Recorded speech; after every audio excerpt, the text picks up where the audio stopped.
it's really painful. So hopefully what I have to say today can help you not make a mistake.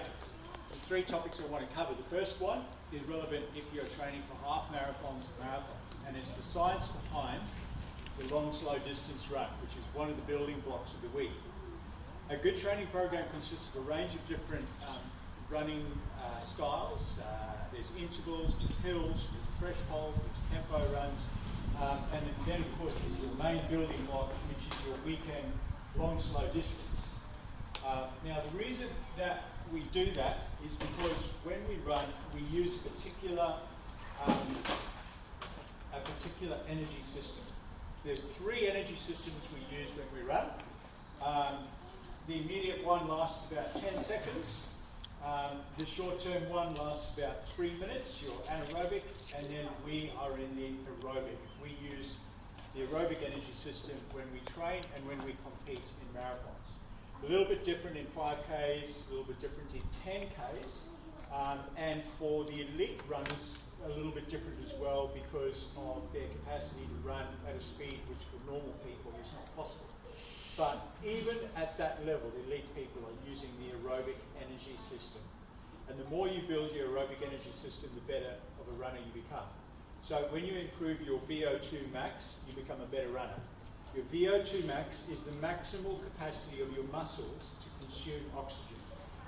And so behind that is the concept that your heart is a pump. You take in oxygen into your bloodstream, it pumps the blood to the extremities of your body, and the mechanism of producing energy in your body uses that oxygen and it transforms into energy. And that is the magic of LSD, which I would like to talk about. So when you start running, your heart rate immediately starts climbing. Now usually there's a little bit more of a curve, but for the purpose of this explanation, I want you to imagine that you start running over there, the bottom is time, and that is your heart rate, 0 100.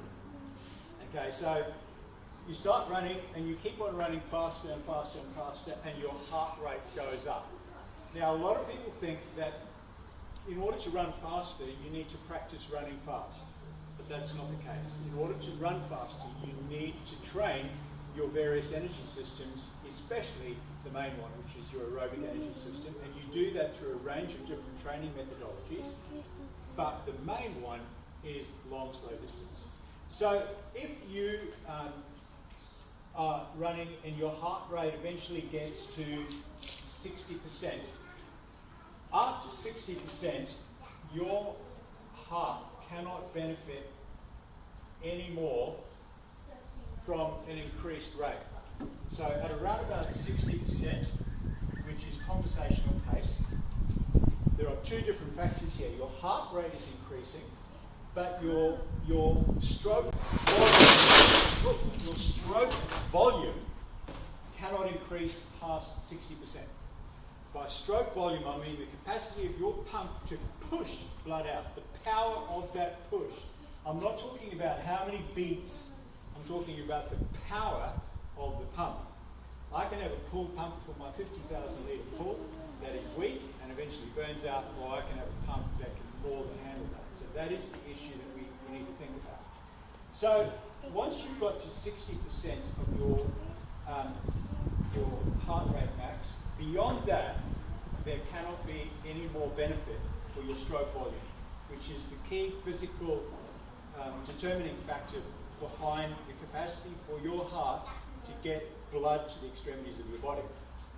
So this is what I've seen over the last 13 years on a Saturday with blokes that I run with. Normally not chicks, blokes. They go way past the 60% mark because they think that in order to run fast, I need to practice running fast over a long distance. Except once you have passed that mark there, you cannot benefit your stroke volume any further. So let's just say you go at about 80% of your maximum heart rate. So what happens from there to there? Any benefit? Primarily no. There can be a little bit of a benefit. For example, at the moment, I am training for Western States. I'm running on trails.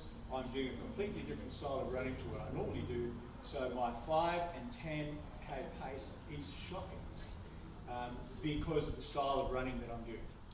However, when Western States is over and I need to qualify for comrades again, I will alter my style of training and I'll go back to where I normally would like to be, which is sub-3 marathon pace. But one thing won't change, that my long run, I will not exceed more than 60% of my maximum heart rate.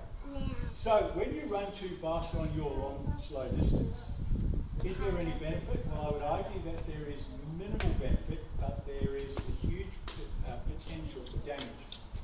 So by running faster, you're putting your muscles and your tendons at greater risk of injury, and you're putting yourself at less capacity to recover from those long runs, which is a factor in half and marathon training. When we get really fit, we assume just pumping out a 35k run on a weekend is of no consequence. And it might feel like that, but in terms of what it does to your body and the damage that it does, it is a huge consequence. And so long distance training is a balancing act between getting the necessary Ks in and not causing more damage to the body which doesn't get healed. In the latest marathon program, which I think you'll find in the bundle, I've changed the program from what it used to be, just to incorporate more of a cycle of effort and recovery during the peak phase of marathon training, because that's one of the things that's happened. So how does that actually work out in practical terms? Over the last 13 years, a number of guys I've run with absolutely cane me on Saturday morning at training. They run at 5 minutes per K. I can't do that and sustain training for a marathon. When we get to the marathon, so they are doing 5 minutes per K. I am doing, fastest I will do is 5 minutes 20.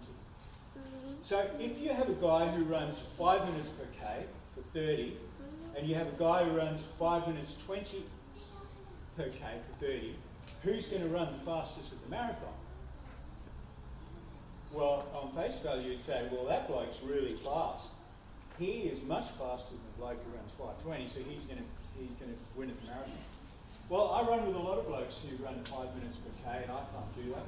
And they have never gone under 3 hours, and some of them probably never will. But they'll continue to run at 5 minutes per K up there. And I think the primary reason that they're not going to go under 3 is because of what happens in this zone over here when they overdo it for the long run and they don't understand the science of what they're trying to do. In other words, they overdo their long, slow distance, which then affects their capacity to recover and really give their all in the faster styles of training during the week, like intervals, threshold, and hills. So when I really break myself in training, it is in those technical sessions. On the weekend, I need to be there and I need to understand the science that if I surpass there, it's not going to do me any good. Now, 60% of my maximum heart rate and 60% of Paul's heart rate are two different things. So it's all relative. So for elite runners, their 60%, I could only keep on to the scooter. So it's all relative, really. As long as you don't exceed it. Sorry? Okay, so what is the science of what's happening? What is the magic of what happens there? Well, in your muscle fibers at a cellular level, you have mitochondria. And blood flow comes past you, and the blood brings oxygen. There are other things that come into your mitochondria as well. The oxygen interacts at the most basic level, interacts with the mitochondria, and energy is produced. The mitochondria multiply. They are the engines of energy, and they gravitate closer to the cell wall and closer to the source of oxygen. So that is what a mitochondria looks like. On their surface, it's got proteins. Inside, it's got enzymes. And so you've got glucose, fatty acids, amino acids, and oxygen comes in and interacts with the enzymes and changes ADP to ATP. And ATP is the magic fuel that the body produces, and that's what gives you the power. So even if you're going for just a basic run, you need to understand that what's happening is amazing. The human body is absolutely amazing. And so when you go for your long slow distance and you're running at 60% of your maximum heart rate, you are helping your body reproduce the primary engines of energy transformation in your body. And the more you can do that, the better runner you're going to be. Right, if you've got any questions, we'll do it in the question section afterwards. Right, let's look at nutrition. Oh, my board's been rubbed out. The aerobic energy system needs fuel, and the primary fuels are carbohydrates, fats, and protein, and your body accesses these fuels sequentially on the type of running that you're doing. Now, sometimes people can have a disorder in their body. We've had a strider who nearly died at Toowoomba at the half marathon, Gary Wood, painter. Anybody remember Gary? I ran past him, I was in the marathon, I ran past him and he looked straight through me. What I didn't know was that he was about to collapse. And he collapsed from rhabdomyolysis. And what we didn't know, what he didn't know, is that his body was not capable of accessing its energy stores in the right sequence. So it went straight from available glycogen, which he depleted, and it went straight into his muscle tissue and then his vital organs. So we left Toowoomba as a group of striders, and we left Gary in the accident and emergency in intensive care, and he was in intensive care for a week and wasn't really able to work much, and was a painter for about 6 months after that. So, and he nearly died, and so now he can't run anymore. Now you might find people like that, but we can actually reproduce that if we don't actually get smart about nutrition. There are some people I know who don't use any nutrition at all, and I don't understand how that happens. So the primary forms of nutrition that we would use, and a lot of new runners are not used to this, would be gels. There are solids as well, liquids, where gel comes in a liquid form. People make that up in their own bottles. I've got some examples I'll show you. And electrolytes. And electrolytes are absolutely critical because of all these minerals that they provide and all the functions that the minerals perform in your body whilst you're going along. And you might understand why some of the things happen to you in a long run, in a race, if you've had problems like me, by looking at what these particular minerals do. For example, cramping, not being able to think straight, complete loss of energy, hitting the wall, and everything like that. So it's absolutely critical that we use proper nutrition when we run. I've got a few examples of some of the stuff that I'm using at the moment. Let's start off with the gels. There's various brands of gels. Goo is one of the most popular. You can get a brand of gels at Woolies called Spinners. I quite like these. These are clips, and they're the only ones that have this little design on, so that when you tear the top off, you don't have a tiny little piece that you mess the world up with, or finds into the nooks and crannies of your racing vest. So clips are quite good, and they've got quite a range of flavours. You can get these from Snowy's next to Bunnings up the road, really keenly priced. I've moved away from gels because I've become a convert to solids. These things, which are made by Cliff, and they're called shot blocks. They're basically little squares. The problem for me with a gel is I have to get a gel out. Before discovering these, I had to rip this off. Some of them don't rip. I have to then find a place to put that. Then I have to roll it from the bottom, and I have to get a cup of water, and I'm all stressed out, my heart rate's going up, and then I'm trying to make sure I've squeezed everything out, and then it goes all over me, and it's sticky, and I hate it, and it's just like the delivery system. It's a first world problem, but I live in the first world, so it's a problem for me. These things, I open the top of that, I have them in my pack or wherever, and I just basically grab with my teeth, I grab a block, chew it, it's down, sip of water, bang. Everybody else is still there at the table going, and I'm down the road, so I find this is really good.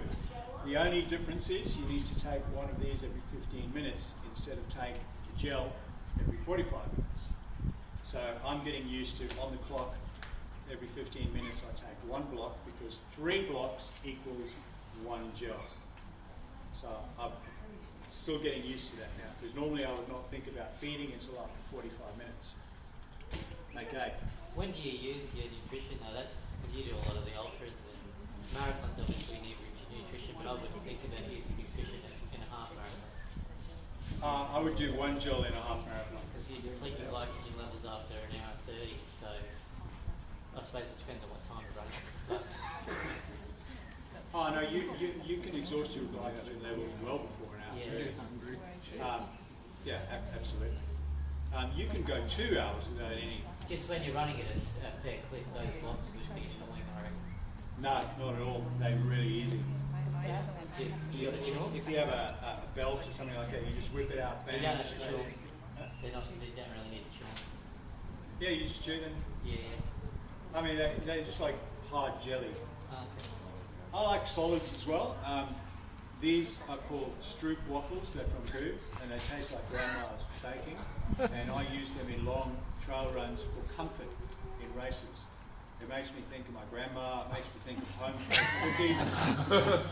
And so some people prefer solids.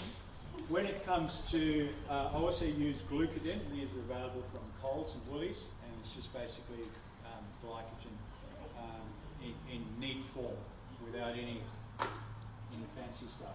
When it comes to electrolyte replacement, I've been converted to salt stick capsules, because to try and carry water plus electrolyte is too complex for me, and I can't just drink electrolyte, because if I'm taking goos and electrolyte, I'm going to go the opposite to rhabdomyolysis, and I'm going to flush my system too rich with carbohydrates and with electrolytes. You can do too much electrolytes, and you can do no electrolytes. So these salt stick capsules are calculated to replace what minerals you would lose in an hour of exercise. So every hour, pop one of them, bang, I'm off. I certainly do use liquid form in smaller crushed bottles, and I use Noon, which I get from Snowies as well, or I use Scratch. They're really nice, very easy, go in, mix nice and easy. I also use these at the end of a run. They're really meant for people who are sick, but that's how I feel at the end. Okay, when it comes to pacing, Anthony's going to talk more about pacing, but I'll just put it in a nutshell. I think it's important, whatever race you're going into, you need to know what pace you're going to run. In order to know what pace you're going to run, you need to know what your best time can be. You can calculate your best time by calculating from other time trials. I would say the minimum you need to do is a 5K time trial, and because most of you do park runs, you have some very recent time trials that you can tell from. When I do a time trial, I do it on a flat course. So when I do a park run time trial, I go to Sandgate. When I want to do a 10K time trial, I go to Brisbane Road Runners. So from my 5 and 10K time trial, I know where I'm at, and I can accurately predict to within 10 seconds of the best time I can finish a marathon. I use a calculator by Macmillan. It's a paid app, and I found that calculator relates to most people.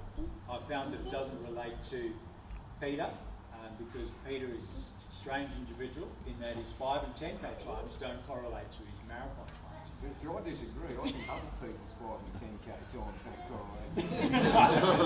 No, and the up my age graded results across all distances are almost all sitting at about 78%.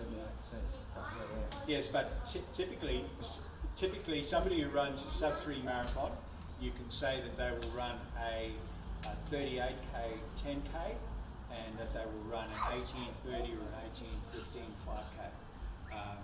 And so sometimes people don't fit into calculators because we're all different. But in a nutshell, I would say don't go into a race just with an idea that you want to run something. It needs to be informed.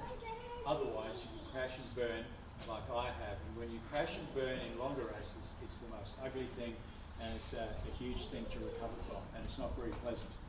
It is a strange sport that we do because we do suffer. But it's best to suffer and have a great day rather than suffer and have a rotten day and go home with nothing. Okay, that's all from me.